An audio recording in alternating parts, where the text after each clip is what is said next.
Bienvenue dans cette deuxième vidéo où on va parler un peu plus des paramètres que l'on peut faire avec cet outil. Pour cela, je vais vous montrer un petit peu ce qu'on peut faire dans le terme de partage de contenu, ce qui je pense va vous intéresser. Donc ici, on peut partager un tableau vide. Donc l'avantage d'un tableau vide, c'est qu'on va pouvoir venir ici écrire, faire des schémas, etc. Donc voilà, hop, hop. Voilà, on peut faire des schémas, etc. On avait activé dans les paramètres, vous vous souvenez, dans la vidéo précédente, on avait dit ils peuvent dessiner sur le tableau et dans les fichiers. Donc ça veut dire que là, ici, n'importe quel participant peut venir dessiner sur ce fichier-là. Par contre, moi, je peux venir tout effacer en un coup s'il y a un souci.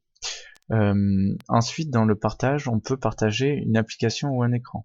Donc, ceci peut être pratique parce que si par exemple je vous montre mon logiciel qui est sur le deuxième écran, je vais venir ici partager ici mon deuxième écran, voilà, et là normalement, il faut attendre que ça charge.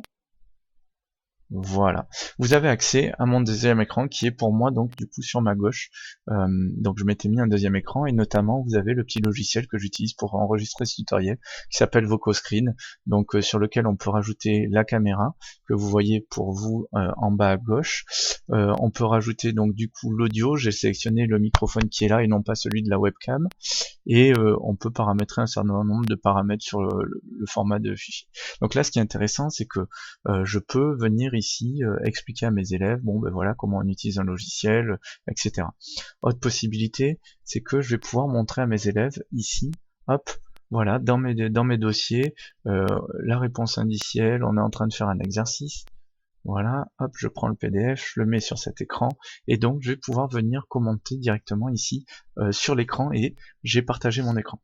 Alors ça c'est une première méthode pour partager l'écran, qui peut être pratique notamment pour les logiciels, mais si vous avez des PDF ou des choses comme ça, c'est peut-être pas la plus optimum, parce que là ici, je peux pas écrire sur le document, donc si je veux entourer ou comme ça, c'est pas très pratique. Donc ce que je vais faire, je vais arrêter mon partage, et je vais venir ici partager des fichiers.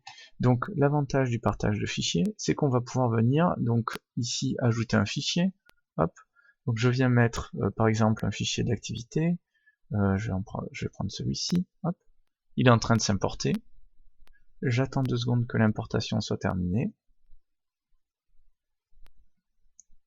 Il se convertit. Donc il n'accepte que les fichiers images, PowerPoint ou PDF.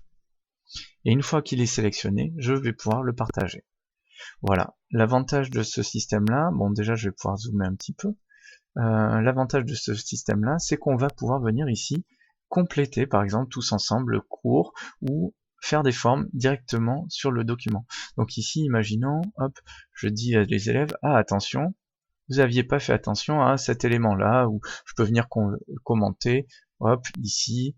Donc là, on a ça, hop, ça se valide, il faudrait un petit schéma ici, etc. Donc voilà. L'inconvénient, c'est que la gomme, c'est une gomme globale, on peut pas effacer juste un élément. En tout cas, moi j'ai pas trouvé, donc voilà. Donc voilà en gros pour le partage de fichiers qui permet de venir commenter. Attention encore une fois ici dans les paramètres, si vous ne voulez pas que les élèves puissent écrire sur le document, il faut désactiver la case dessiner sur le tableau et dans les fichiers. Voilà.